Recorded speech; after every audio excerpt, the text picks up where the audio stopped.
નમસ્કાર, world media ન્યૂઝમાં આપનું સ્વાગત છે। હું છું સફી શેખ। જોઈએ આજના નવા સમાચારો। એક દીકરો અકસ્માતમાં દુનિયાને અલવિદા કહી ગયો, પરંતુ જતાં જતાં અનેક જિંદગીઓને જીવવાનું કારણ આપી ગયો। ભરૂચના હાંસોટના અલવા ગામના 22 વર્ષીય અતુલ પટેલનું હૃદય અમદાવાદના 25 વર્ષીય યુવકને નવજીવન આપશે।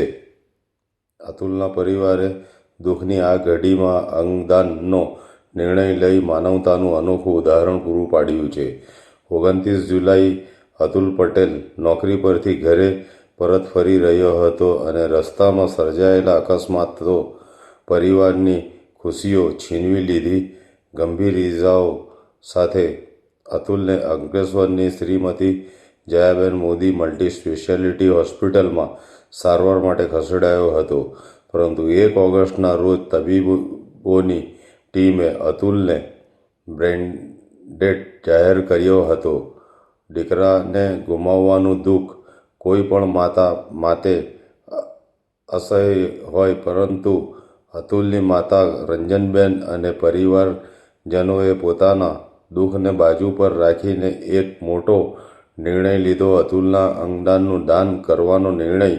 પરિવારે કહ્યું કે શરીર તો એક દિવસ રાખ બની જવાનું છે, પરંતુ જો મારા દીકરાના અંગોથી કોઈ જરૂરિયાતમંદને નવજીવન મળે તો તેનાથી મોટું પુણ્ય બીજું શું હોઈ શકે। અને પછી શરૂ થઈ એક એવી દોડ જેમાં સમય સામેની લડાઈ હતી અને દાવ પર હતી એક જિંદગી। અતુલનું હૃદય અમદાવાદની યુએન મહેતા હોસ્પિટલમાં 25 વર્ષીય યુવકને નવજીવન આપવા માટે મોકલવાનું હતું।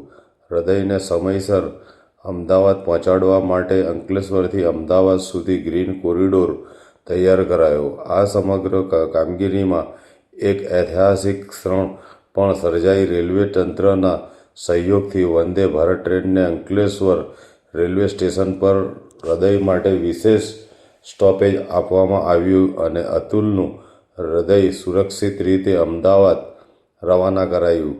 માત્ર હૃદય જ નહીં, અતુલનું લીવર, કિડની અને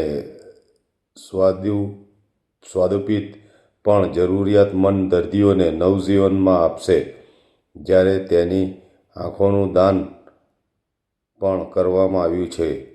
એક તરફ અતુલના ઘરમાં માતાની આંખોમાં દીકરાનું ગુમાવવાનું દુઃખ છે, તો બીજી તરફ કોઈ અજાણ્યા પરિવારના ઘરમાં અતુલના હૃદયની ધડકન નવી આશા બનીને પહોંચશે।